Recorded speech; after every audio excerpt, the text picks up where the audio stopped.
Magandang gabi po sa inyong lahat mga kapuntos at ngayon po ay Disyembre 13. Ilang araw na lang po at magsasapit na po ang pinakahihintay ng lahat, ang araw ng Pasko, Christmas o commemoration sa birthday ng ating Panginoong Jesucristo.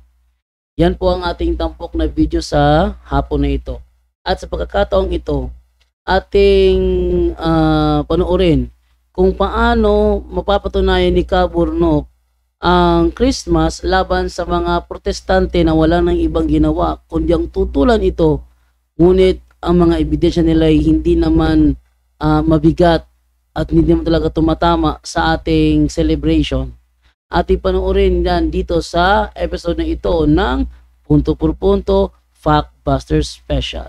Pero ganun pa man, sa mga bago pa po sa aming channel, please po don't forget to hit the subscribe button at the notification bell para maging notified kayo sa bawat video na ilalabas ko sa channel na ito. Kaya huwag na po natin patagalin. Simulan na po natin.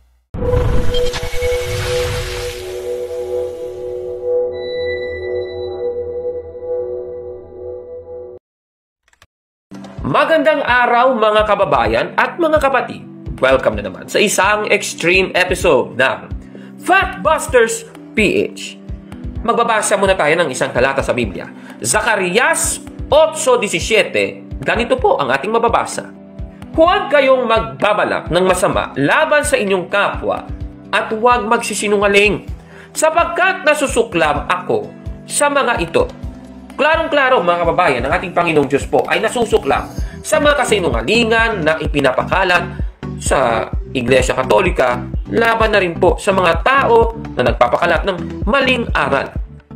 Yan, napakalinaw po ng talatang ibinigay ni Kaburnok. Ito ay nasa Zacarias 8:17 na hindi po maganda sa isang tao, sa mananampalataya, nasasabing siya ay mananampalataya, siya ay believer, pero gumagawa ng paraan para manggulo ng kapwa. Manggulo, halimbawa, sampulan na natin, minsan, ako'y nananahimik at nagtatrabaho lang dito nang biglang tumawag itong si Julito Daig. At ang sabi niya sa akin, Brother Jando, ba't hindi ka sinama sa Roma? Kasi si Brother Darwin kasi umunta ng Roma. Ba't daw ako hindi sinama? Sabi ko naman, dahil ayaw kong sumama. Sabi niya, kunwari pa to, ba't hindi ka pinasama? Sabi ko, hindi ako sasama bro, kasi unang-una, maiiwanan yung programang punto por punto. Kung nalala ninyo, ako'y nasa Cagayan de Oro nung debate, simula August 2 hanggang August 5, nasa Cagayan de Oro ako, maraming araw hindi nakapag-upload ang punto por punto YouTube channel. Napag-iwanan talaga ang programa. Okay? So, yung mga sandali din yun, iba ang nagla-live sa YouTube channel natin sa Ate Edna kasi nasa Cagayan de Oro ako. Kasama ko si Brother James Consinsino at saka si Brother Joseph Bitangkol. Ay, hindi pala. Si Joseph Idusma pala. Kami yung magkasama doon sa Cagayan de Oro na pag-iwanan ng programa, pati si Divine na iwanan din. Yan, ang pagbalik ko dito, nilagnat si Divine sa sobrang iyak. Kaya yun ang dahilan. No, na hindi na ako sasama sa mga ganyang kataas na lugar. Actually, may darating na sa sunod na pilgrimage na Father Darwin, isasama daw niya si Brother Edison at gusto ko sanang ako yung sumama pero naalala ko, hindi pala pwede. Kasi baka si Divine umiyak na naman ng umiyak, kawawa naman yung bata. Kaya proceed na po tayo sa ating topic ngayon. Ang ginawa ni Julito Daig, sinabi sa akin, ba't hindi ka sinama? Sabi ko naman, hindi ka nga rin sinama ni hindi Bacalaris eh. Sabi naman niya, hindi naman ako badi-badi ni Bacalaris eh. Talo ka na. Di tulad mo, Jando, body-body ka. Sabi ko, hindi ako body-body, nasa studio lang ako eh. Yung body-body niya, yung kasama niya kung saan siya magpunta, yun ang body-body niya. Pero ako, nasa studio lang ako dahil dito ako pinagkatiwala sa programa ng Punto por Punto. Okay? Dito ako pinagkatiwala sa programa ng Punto por Punto, so hindi ko siya iiwanan para lang maglakwat siya kung saan-saan. At kung pwede nga lang, gugustuhin ko, pwede mo ako sumama, kaso nga lang si Divine, iiyak nang iiyak, magkakalagnat yung bata at ayaw kong mangyari yon. Mas pipiliin kong kasama ko si Divine kaysa umalis ako Maglakwat siya at yung bata nilalagnat sa sobrang iyak dahil namimiss na niya ako. Okay, so yun ay isang paraan ng paghahanap ng gulo. Tapos nauwi sa talakayan hanggang sa nagsinungaling ng husto. Yun ang isa sa mga kinasusuklaman ng Panginoon, yung gagawa ka ng gulo at pagkatapos ay magsisinungaling ka pa. Kaya ang programa Punto por Punto, sinisiguro ko po sa inyo hanggat maaari, matuturuan kayo sa programang ito kung paano depensahan ang inyong pananampalataya na hindi kayo magsisinungaling.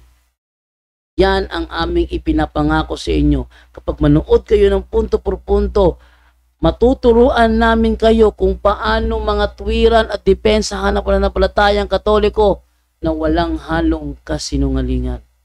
Kaya ating ituloy si Kaburnok. Meron kasi siyang naitanong. Pakinggan natin kung ano ang kanyang tanong. Kailan ba nagsimulang ipagdiwang ng mga Katolikong Kristiyano ang Pasko? Matanong natin ito sa mga ministro ng Iglesia ni Manalo. Babasahin natin ang kanilang Pasugo magazine sa issue noong December 2019. Sa pahina 2, ganito po ang ating mababasa sa kanilang article na may title na Why the Iglesia ni Cristo, Church of Christ, Does Not Celebrate Christmas. Ganito po ang ating mababasa. It was only in the 4th century when the Catholic Church began the celebration of Christmas. The Bible had long been written by that time. Yan po ang pahayag ng Pasugo magazine sa pahina 2, December 2019 issue. Ang tanong, mga kababayan, totoo ba na noong ika-4 na siglo lang daw sinimulang ipagdiwang ng Iglesia Katolika ang Pasko? Okay, dito naman sa bagay ito naman is ibinabaliwanag ni Kaburnok na ang mga ministro ng INC ni Manalo ay wala talagang pagod sa kakapanira sa Katoliko. Okay? So, sabi nila 4th century lang daw nagsimulang i-celebrate ng mga Katolikong Kristiyano. Wala bang Katolikong Kristiyano? Meron bang Katoliko na hindi Kristiyano? Meron. Yung mga Katolikong pasagulero. Pasagulero kasi hindi nakikinig sa turo ng simbahan. Yung mga membro ng Katolikong lasinggero, sabungero, hindi mga Kristiyano ang mga yun. No? Lalo na kung palamura masyado. Okay. So dito tayo ngayon sa pag-topic dito Sa 4th century lang daw nagsimulang i-celebrate ng mga Katoliko ang Christmas. Totoo ba 'yon? Ating ibigay, Kaburnok. Sige nga, susurihin nga natin kung totoo ito. Una po ay itong December 25 na kapanganakan ng ating Panginoong Jesucristo ay nire-recommend na i-celebrate ni Theophilus, Bishop of Caesarea. Babasahin po natin ang kanyang sinabi sa kanyang naging pahayag sa aklat niya. Ito po, itong si Theophilus ay naging parte ng Iglesia Katolika at nabuhay noong 115 hanggang 181 AD. We ought to celebrate the birthday of our Lord on what day soever the 25th of December shall happen. Yan po ang binanggit ni St. Theophilus, mga kababayan. O yan, sa madaling salita, AD 115 pa lang to AD 181, sa madaling salita, hindi ito panahon ng 4th century Hindi ito panahon ng 4th century. May nagse-celebrate na pala. Eto si Theophilus, Bishop of Caesarea. We ought, so hindi lang siyang nagse-celebrate, kundi may mga kasama siya. We ought to celebrate the birthday of our Lord on what day soever the 25th of December shall happen. So, ibig sabihin, nagse-celebrate pala. Ay yung sinasabi ng mga ministro ni Manalo at ng kung sino-sino mga Seventh-day Adventist na magsasabi na hindi December 25, problema nyo yan kung paano papapatunayan yan. Kasi may ebidensya kami na si Theophilus pala, Bishop of Caesarea, ay nagse-celebrate pala. Take note, naging member siya ng iglesia mula sa 115 AD hanggang sa 181 AD. Okay, so ating ituloy kay Kaburnok. Sa Apostolic Constitutions na isinulat noong around 70 to 250 AD, ganito po ang ating mababasa. Brethren, observe the festival days, and first of all the birthday, which you are to celebrate on the 25th of the 9th month, after which let the Epiphany be to you the most honored, in which the Lord made to you a display of His own Godhead. Yan po ang pahayag dito po sa Apostolic Constitutions, aklat ng Iglesia Katolika, at yung binabanggit na 25th of the 9th month ay araw po ng Dies Leo na tumutumba sa December 25. Ayan. Dalawa na ang ebidensya na hinahawakan ng Iglesia Katolika bilang patunay na before 4th century nagse-celebrate na ng Christmas sa December 25 ang mga sinaunang Kristiyano. Ay yung mga sinasabi ng mga ministro ni Manalo, basura na lang yon. Tuloy natin. Dito naman sa aklat na Christmas Customs Around the World na isinulat ni Herbert Wernicke, ganito po ang ating mababasa sa 1959 edition sa pahina 13. Ganito po ang nakasulat. The origin and development of today's Christmas. It is quite generally known that Christmas began as Christes Masse, a beloved religious festival originating with the angel song on Bethlehem's plains, glory to God in the highest, and on earth peace, goodwill toward men. It is less well known that only as late as 350, a specific date was set for the observance of the birthday of Christ, namely December 25 by Julius I, Bishop of Rome. Though tradition says that it has been celebrated since 98 AD and was observed to be observed as a solemn feast by Telesphorus, Bishop of Rome, in 137 AD. Yun. So, nalantad ang kasinungalingan ng mga ministro ni Manalo kung saan is ipinapakita po doon na yung nakalaga sa kanilang pasugo na 4th century lang daw nagsimula ang pag-celebrate ng Christmas ay isa lamang matinding kasinungalingan.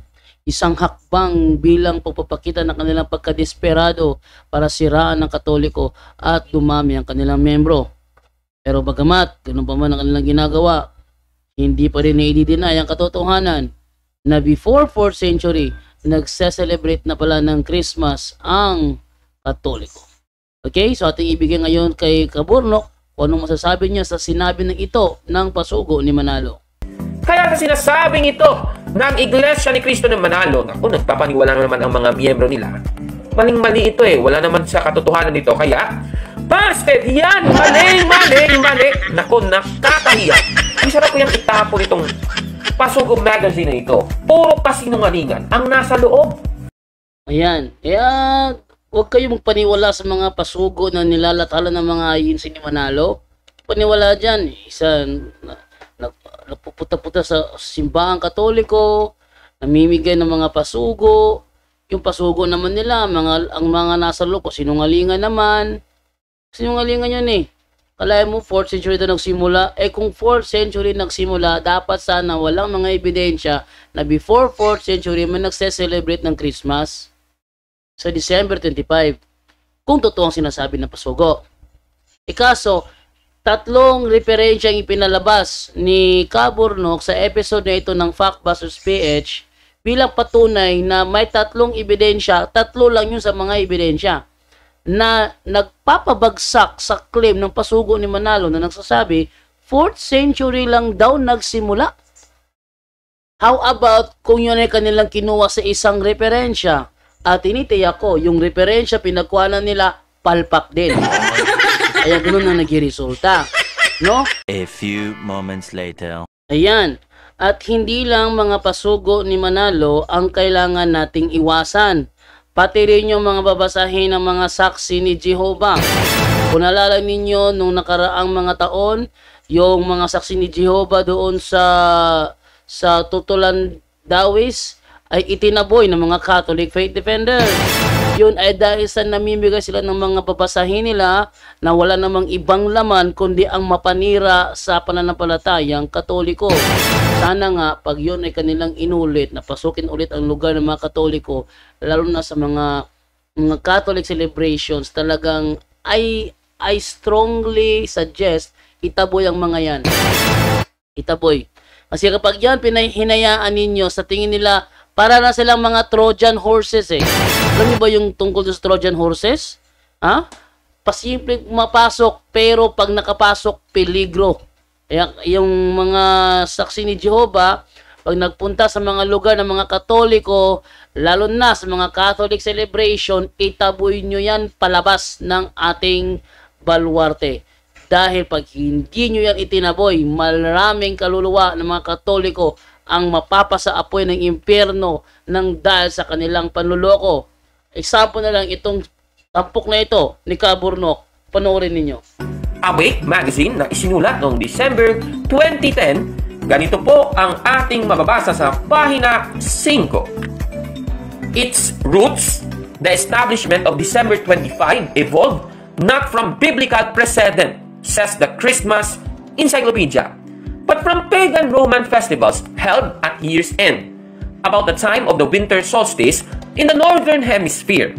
Those festivals included the Saturnalia in honor of Saturn, god of agriculture, and the combined festivals of two sun gods, the Roman Sol and the Persian Mithra, says the same encyclopedia. Ganito po ang ating nabasa sa nasabing magazine, mga kapatid. Ayon po dito, galing daw sa pagano ang Pasko na nasa December 25. Ayan, so yan ang sinasabi ko sa inyo. Huwag na huwag kayong magtitiwala sa mga saksi ni Jehovah. Pag yan lumapit sa inyo, sasabihin, kapatid, hello, good afternoon, brother. Huwag kayong magtitiwala. Bakit? May lason ang mga bawat ngiti niyan. Ha? May lason ang bawat pambobola ng mga membro ng mga saksi ni Jehovah pag nakapunta sa ating lugar. Namimigay ng mga babasahin. Libre lang po yan, libre. Para po kayong babayaran dyan. Kuha lang po kayo.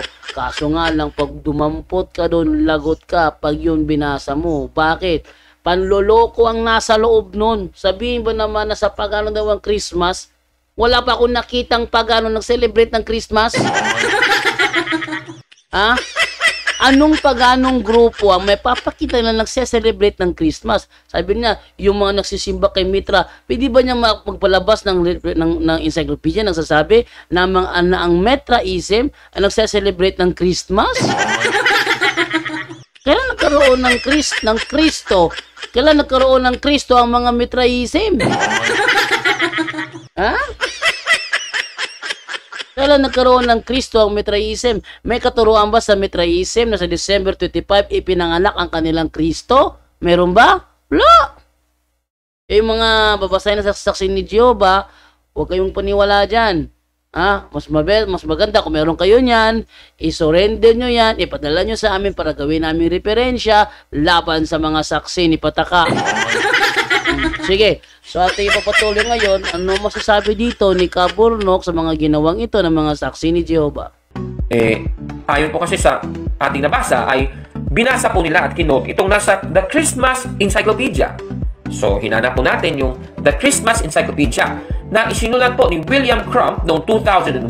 Sa page 65 ay nakita natin yung quotation na kanilang ginamit. Pero alam niyo mga kababayan, kung ibababa lang natin ang nakasulat sa nasabing encyclopedia, ay meron po tayong mababasa na ganito. Nevertheless, it is believed that early Christians did commemorate the nativity at year's end, possibly to offset the revelry and unrestraint of those pagan festivals held simultaneously within the Roman Empire. Yan po ang ating nabasa dito, mga kababayan. Ano po ba ang ipinapahiwatig ng mga nasabing pahayag ng nasabing The Christmas Encyclopedia? Ibig sabihin po, mga kapatid, ang dating pagdiriwang ng unang Kristiyano na Pasko ay siyang ipinalit o inoffset sa mga pagan festivals sa Roma. So lumalabas na noon pa man ay ipinagdiriwang talaga ang Pasko noon pa man, bago pa itong mga pagan festivals sa Roma. Ayun, sa madaling salita, pati ba naman mga saksi ni Jehovah, manloloko din. Bakit? Kasi yung ginamit nilang libro na The Christmas Encyclopedia, pinutol. At ang karugtong hindi pinakita at ang kanilang pagpapaliwanag ay salungat sa tunay na konteksto ng naturang aklat.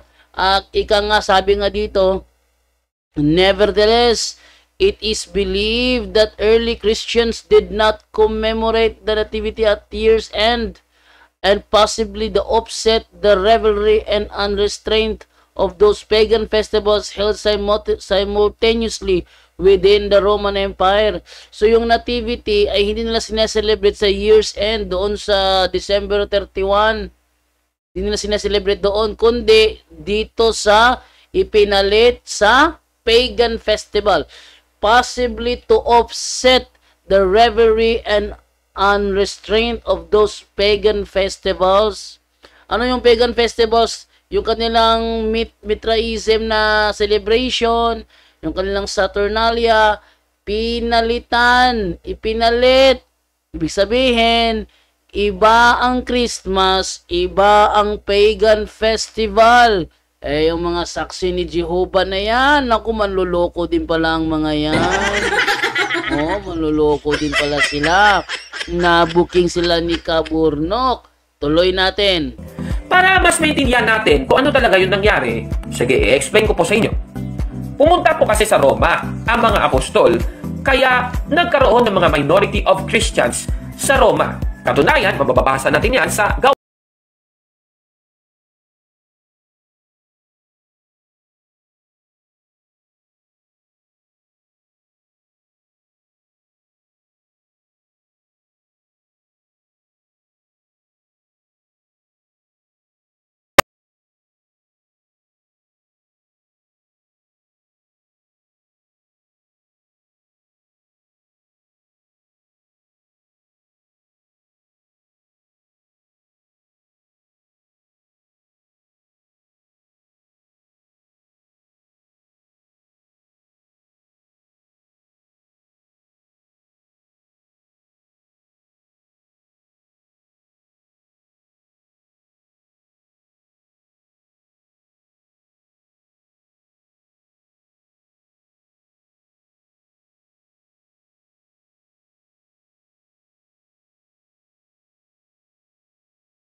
Yung Church of Rome is the pagan Rome. Sabihin, si Apostol Pablo, nung siya nasa Roma, sila yung nagtayo ng iglesia doon. Natural.